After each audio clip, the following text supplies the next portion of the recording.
मल्लिकार्जुन खड़गे ने कहा, देश में तानाशाही चल रही है। जिस तरह मोदी ने बिना किसी से बात किए, बिना किसी को बताए पार्लियामेंट का स्पेशल सेशन बुलाने का फैसला किया, यह तानाशाही का सबूत है। इसलिए इस सरकार को हटाना जरूरी है।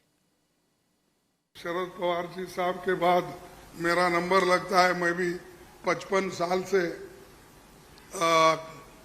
पॉलिटिक्स में हूं और 52 साल से एमएलए, एमपी, राज्यसभा का मेंबर हूं।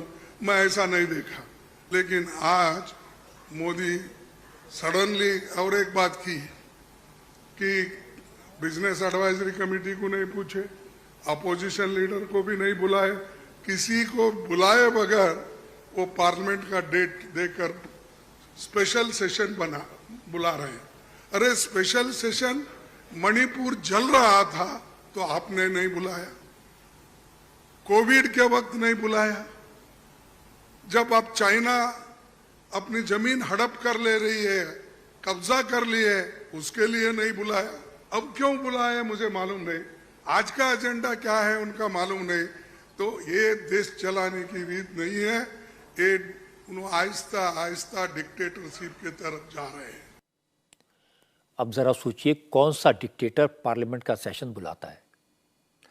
हालांकि मल्लिकार्जुन खड़गे ने जहां पर अपनी बात खत्म की, उद्धव ठाकरे ने वहीं से अपनी बात शुरू की। उद्धव ठाकरे ने भी कहा कि मीटिंग में कई बड़े फैसले लिए गए, सबने तय किया, अब डरना नहीं है, अब मोदी से लड़ना है। आज की मीटिंग में अच्छी चर्चा हुई, अच्छे डिसीजन लिए गए, कुछ कमेटीज बनाई गई और हम सारे लोगों ने तय किया है कि आने वाले चुनाव में हम तानाशाही के खिलाफ लड़ेंगे, हम जितने सारे जुमलेबाज हैं उनके खिलाफ लड़ेंगे, हम भ्रष्टाचार के खिलाफ लड़ेंगे और ये लड़ाई दिन ब दिन तेज होती जाएगी। पूरी जनता जो गरीब है, एक डर है, मन में डर है, क्या होगा, अब सेशन होने जा रहा है, क्यों बुलाया है, क्या होगा, आधी रात कुछ एक घोषणा हो जाती है, आज से ये बंद, आज से ये चालू।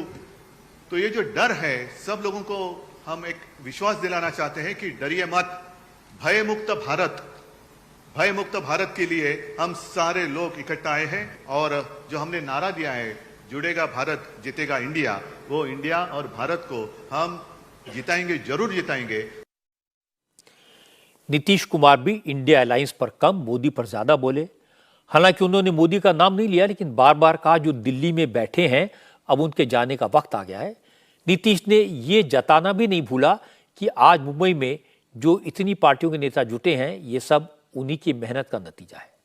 नीतीश ने कहा उन्होंने जो कोशिश शुरू की थी उसका असर अब दिखाई दे रहा है, लेकिन अभी बहुत सावधान रहने की जरूरत है, क्योंकि मोदी सरकार कुछ भी कर सकती है, चुनाव वक्त से पहले भी हो सकता है।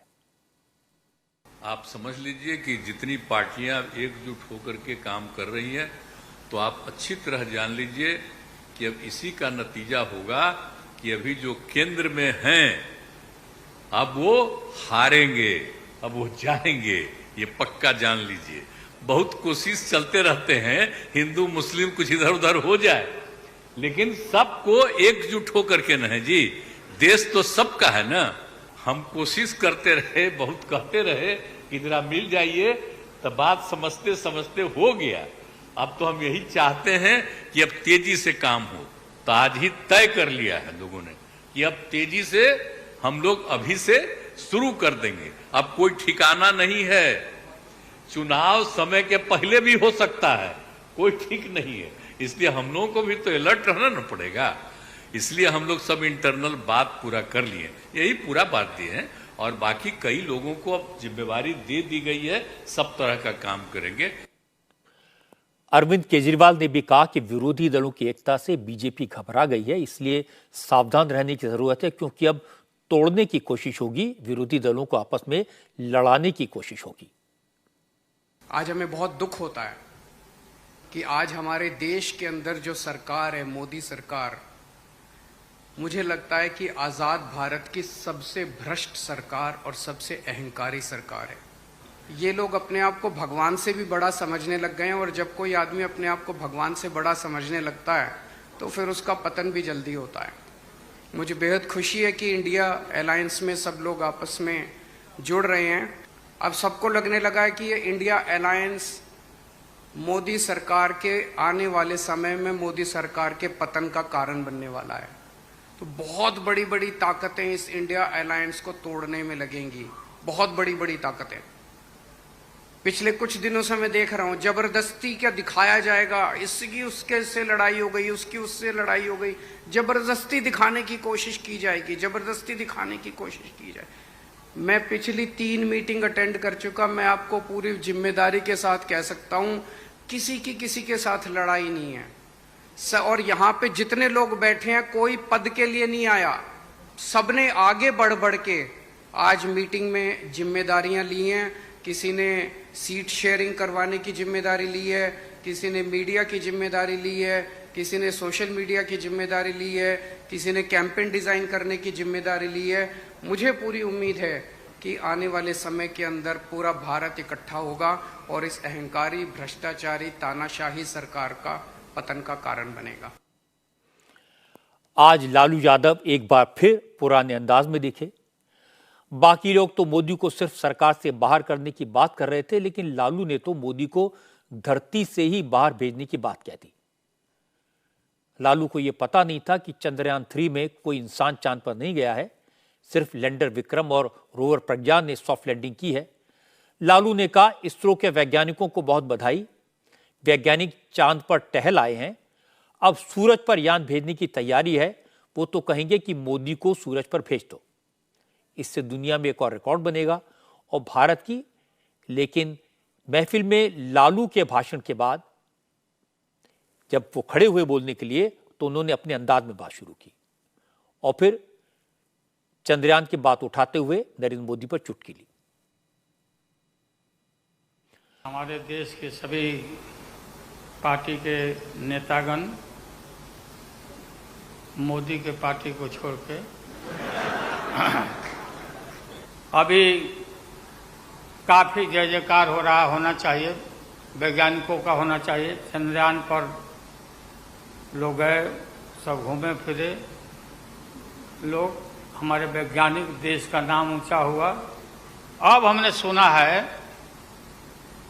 कि मोदी जी अब ये सोच रहे हैं, और इसीलिए पहले ही लोकसभा का मीटिंग भी सुना, बोला दिया है। हमने ये सुना, किसी जिम्मेवार आदमी ने कहा कि भाई हम लोग तो अब इतना देश के वैज्ञानिक आगे देश को ऊंचा कर दिए, दुनिया में नाम हो गया। हम अपील कर रहे हैं इसरो के वैज्ञानिकों से, अपने देश के वैज्ञानिकों से, कि भाई मोदी जी को पीछे नहीं रहना चाहिए। इनको चंद्रलोक से की बात छोड़ो, अब सूर्यलोक पर इनको पहुंचाओ, नरेंद्र मोदी पहुंच तो जाओ। हाँ, दुनिया भर में नाम हो जाएगा मोदी जी का। अमेरिका सब देश कहाँ पीछे छिटा जाएगा। राहुल गांधी जी घूमते रहते हैं अमेरिका में, कई देश में घूमे, इनको अवसर मिला है। तो ये भी देख लेगा कि भाई मोदी जी सचमुच में देश का नाम करने के लिए अब ये चल पड़े हैं आगे। दशहरा के बाद इसकी तैयारी कर लें, हमारी शुभकामना है कि चले जाएं। हालांकि अलायंस का नेता कौन होगा, इस पर किसी पार्टी के किसी नेता ने बात नहीं की, लेकिन लालू यादव ने इशारों में राहुल गांधी का नाम आगे बढ़ा दिया। सीट शेयरिंग के इशू पर लालू ने कहा, वो राहुल गांधी को भरोसा दिलाते हैं कि सीट शेयरिंग में कोई दिक्कत नहीं होगी, सब थोड़ा बहुत कॉम्प्रोमाइज करेंगे, मिलकर लड़ेंगे और जीतेंगे। हम सब एक हैं और एक होकर के हम लोग इस लड़ाई को लड़ रहे हैं। और राहुल गांधी जी को भी हम काफ़ी मजबूती के साथ विश्वास हम लोग दिलाते हैं कि हम सब एकजुट हो करके सभी लोगों को एकोमोडेट करके आगे सीट शेयरिंग अब शुरू होगा। सीट शेयरिंग, और सीट शेयरिंग में हम लोग सब लोग सफल होंगे, कोई दिक्कत कठिनाई नहीं होगी, कहीं कोई हर्डल नहीं होगा। अपना कुछ नुकसान करके भी हम लोग इंडिया को ये संघ है, हम लोग जिताएंगे और मोदी को हटाएंगे और देश को बचाएंगे। पवार साहब के लिए भी हम लोग की शुभकामना है। आप पुराने नेता हैं, डटे रहिएगा, अपना पार्टी को मजबूत रखिए, हम लोग आपके साथ हैं। इसके बाद राहुल गांधी ने माइक संभाला, लेकिन फिर गड़बड़ कर दी। पहले अपना भाषण खत्म किया, फिर लौट आए, फिर बोले सबसे जरूरी बात कहना तो भूल ही गया। चीन ने हमारी जमीन पर कब्जा कर लिया है, लेकिन मोदी खामोश हैं। और इसका राहुल फिर अपनी कुर्सी की तरफ चले गए। फिर किसने याद दिलाया कि हिंदी में बोल दीजिए, तो राहुल ने अपना पूरा भाषण हिंदी में दोहराया। राहुल ने कहा कि मोदी सिर्फ कुछ उद्योगपतियों के लिए काम कर रहे हैं, जनता से पैसा लेकर उद्योगपतियों की जेब में डाल रहे हैं। राहुल ने कहा मोदी को हराना मुश्किल नहीं है, इंडिया अलायंस 60% आबादी को रिप्रेजेंट करता है, मिलकर लड़ेंगे तो बीजेपी जीत नहीं सकती। सेशन में दो महत्वपूर्ण बातें डिसाइड की गई। पहले कि एक कोऑर्डिनेशन कमेटी होगी और दूसरी कि जल्दी से जल्दी जो सीट शेयरिंग का मामला है उसको हम डिस्कस करके उसमें हम रेजोल्यूशन निकाल देंगे। स्टेज पे जो नेता हैं, जो पार्टीज हैं, वो हिंदुस्तान के 60% लोगों को रिप्रेजेंट करती हैं। और अगर हम एक साथ मिलके चुनाव लड़ेंगे तो बीजेपी चुनाव जीत ही नहीं सकती है। और मुझे बहुत खुशी हो रही है कि जो हमारी पार्टीज हैं, जो हमारे नेता हैं, उनके बीच में जो रैपोर है, जो फ्लेक्सिबिलिटी है, वो गहरी होती जा रही है।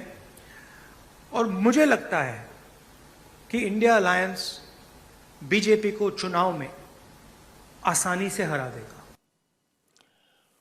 ऑपोजिशन के सारे लीडर्स ने आज बार बार कहा कि सभी पार्टियां एकजुट हैं, किसी में नाराजगी नहीं है। लेकिन मीटिंग खत्म होने के बाद नाराजगी खबरें सामने आने लगी। चर्चा इस बात की है कि ममता बनर्जी चाहते हैं कि 31 अक्टूबर से पहले सीट शेयरिंग फाइनल हो जाए, और ये बात उन्होंने मीटिंग में कही भी, लेकिन उस पर बात नहीं बनी, इसलिए वो पहले ही निकल गई। इसके बाद राहुल गांधी ने मीटिंग में बात किए बगैर, किसी से सलाह मशवरा किए बगैर मीटिंग के बाद भाषण में अडानी का मुद्दा उठा दिया। ममता इस पर भी नाराज हैं। केंद्रीय मंत्री पीयूष गोयल ने कहा कुछ नेता मोदी के डर से एक दूसरे के साथ खड़े जरूर हो गए हैं, लेकिन उनके बीच गहरे मतभेद हैं। ये बात आज फिर साबित हो गई। पीयूष गोयल ने कहा यह घमंडिया गठबंधन है, इनसे देश को भले की कोई उम्मीद नहीं कर सकता। तो ना कोई कैंडिडेट अनाउंस कर पा रहे हैं, ना कोई नेता घोषित कर पा रहे हैं। ममता बनर्जी सुनते हैं नाराज होकर उठ के चली गई, अब बोलते हैं सीट का समझौता करेंगे एज फार एज पॉसिबल, यानी वो भी सहमति नहीं बना पा रहे हैं। इतना है तो घमंडी लोग हैं, घमंडी गठबंधन है, अपने घमंड से उठ ही नहीं पा रहे हैं। वो क्या जनता की सेवा करेंगे? अच्छा, लोगों में डिजाइन और रंग के ऊपर ही झगड़ा कर रहे हैं, तो ये तो एक प्रकार से पूरा फेल्ड है। मुझे लगता है एकनाथ राव शिंदे जी ने ठीक कहा, ये इंडिया अलायंस है, ये अंडा अलायंस बन जाएगा। इंडिया टीवी हर वक्त हर जगह डाउनलोड करने के लिए सर्च करें India TV news Google play store या ऐप स्टोर पर।